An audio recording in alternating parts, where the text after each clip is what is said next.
Bueno, a continuación con ustedes, José Antonio Martín Otín y Enrique Antigüedad.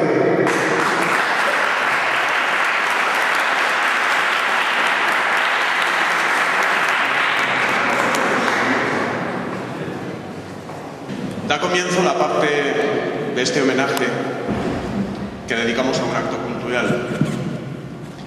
A mi lado está José Antonio Martín Otín, el periodista y autor de este libro que nos va a presentar, que es El hombre al que Kipling dijo sí. Yo, querido José Antonio, me alegro muchísimo que hayas escrito este libro. Me alegra como falangista que alguien que ya no se declara como falangista, aunque en tiempos lo fue, haya escrito un libro sobre José Antonio Primo de Rivera con un contenido tan abiertamente cariñoso hacia el personaje. Me alegro también que, aunque yo siga siendo falangista y tú probablemente ya no te consideres como tal, sí coincidimos con total seguridad en ser ambos, tanto tú como yo, José Antonianos. Creo que en el fondo, ser José Antoniano es ser personas que consideran como muy válido y como muy estimable el ejemplo de vida que dio José Antonio. Y por supuesto también su entrega a la hora de dedicar toda su vida completa a lo que en justicia creía que debía hacer. Buscar una manera mejor de ordenar las relaciones entre las personas para obtener un marco vital que garantizase a cada individuo la libertad, la integridad y la dignidad, y a la comunidad un gobierno firmemente anclado en el terreno de la justicia social.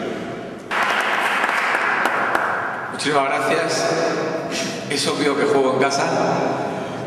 Después de lo que ha dicho Miguel, al que he apalabrado 2 o 3 cenas en Madrid, unas cuantas cervezas, un par de entradas para el fútbol, después de lo que ha dicho Enrique, y aviso, esta es una contraamenaza. Como sé que el partido con Ronaldinho y Ronaldo lo tengo perdido, yo sí que por narices voy a tener que ser breve para que nos dé tiempo a todo, a conocer un poco de este libro, por qué este libro sobre todo, y a llegar al fútbol, que también es importante, ver lo que pasa allí.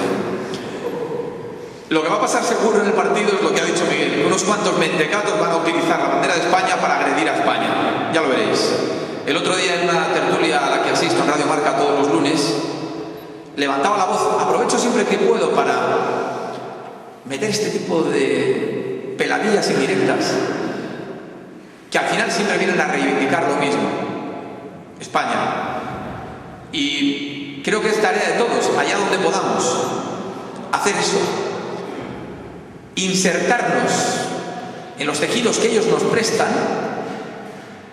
para decir lo que es bueno para todos. Y decía, ojalá en el partido viéramos un apasionado fervor por cada uno de los equipos y el anfitrión tuviera una afición que animara apasionadamente, incluso silbara acciones del contrario, pero nunca utilizara los símbolos de España para agredir a una parte inescindible de España, a España.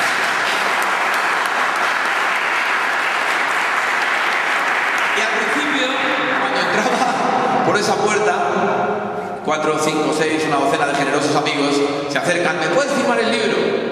Para mí es una satisfacción, y por eso mismo, como tampoco soy Sánchez Dragón, que estaba el año pasado aquí a nuestro lado, que tiene que firmar nada más, porque las ocasiones en las que yo firmo son menores, me gusta poner algo en el libro que haga que se acuerden de ese instante, de ese minuto, porque a mí también me gustaría.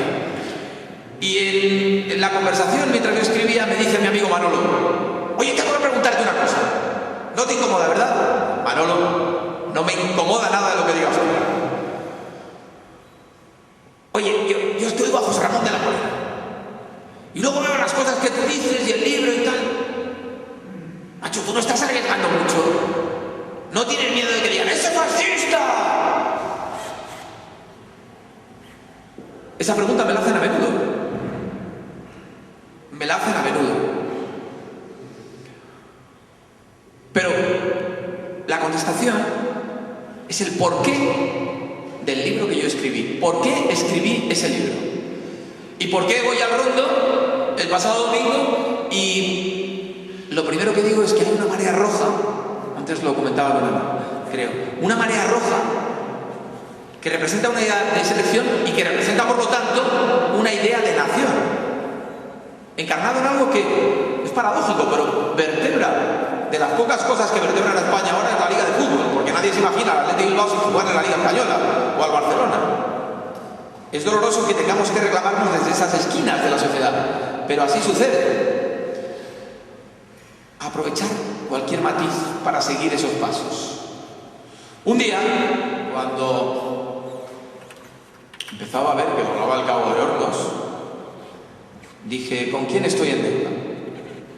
En deuda sustancial con José Antonio Primo de Rivera. Porque yo, que abandoné hace muchísimo tiempo la literalidad de su doctrina política, en la convicción profunda de que él hubiera hecho lo mismo que yo, porque él también dijo, no hagáis lo que hicieron los grandes clásicos, sino lo que los grandes clásicos harían en nuestro momento.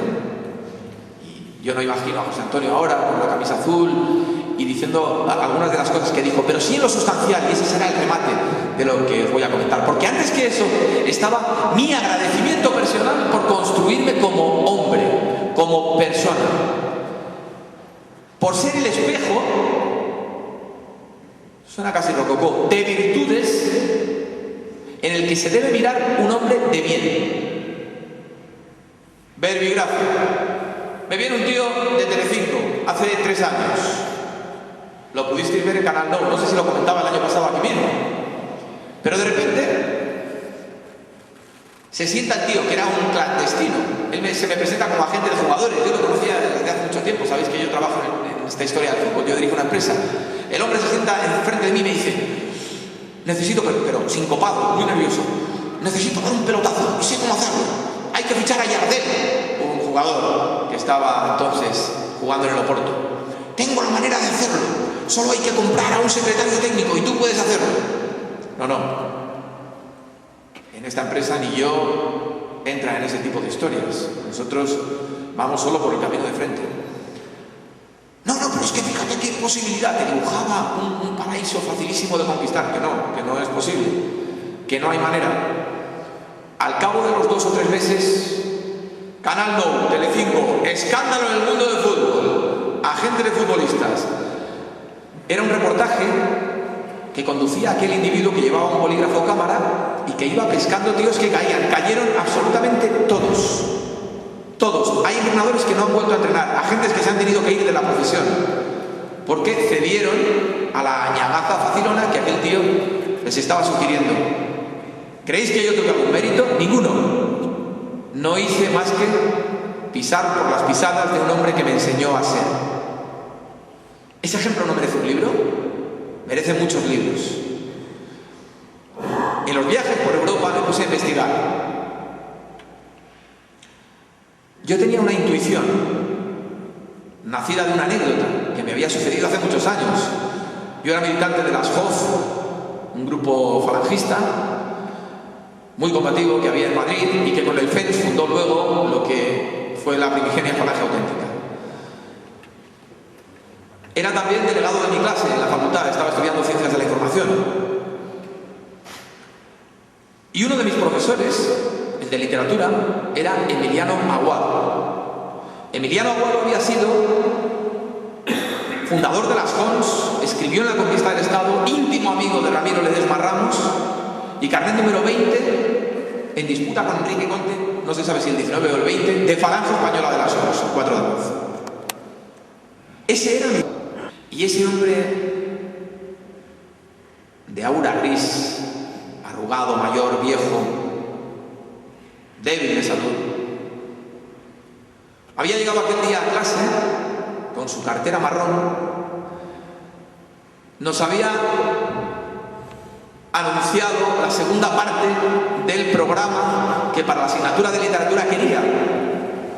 Eran los escritores rusos, sin los cuales, como comprenderéis, no se puede entender la literatura moderna de ningún modo. Sin Dostoyevsky, sin Tolstoy, sin el realismo ruso es imposible del 19.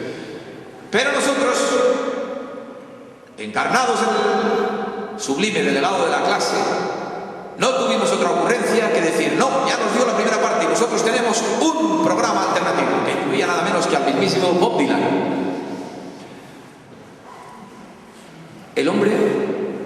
semejante avalancha, cogió la cartera, se levantó, medio tosiendo, se fue por el fondo, abrió la puerta y marchó.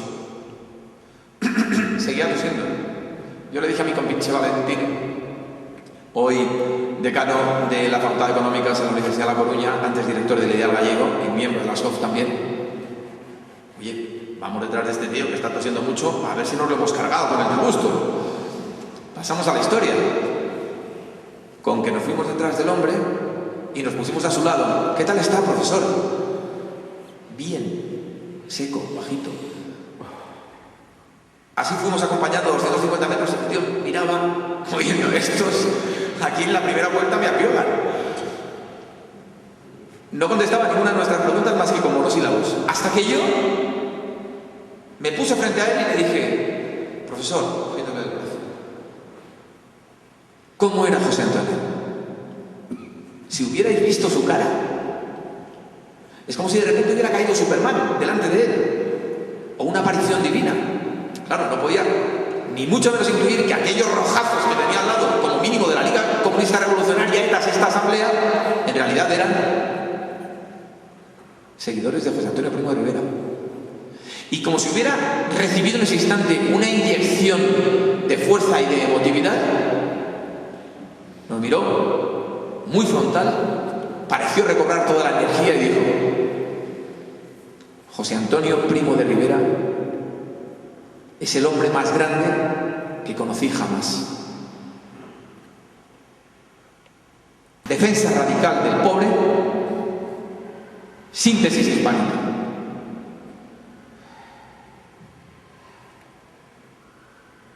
Porque me hizo mejor de lo que mi pobre pasta me hubiera dado, mi pobre barro. Porque dibujó para la patria de todos el camino que yo creo vale. Por eso hice ese libro. Muchísimas gracias.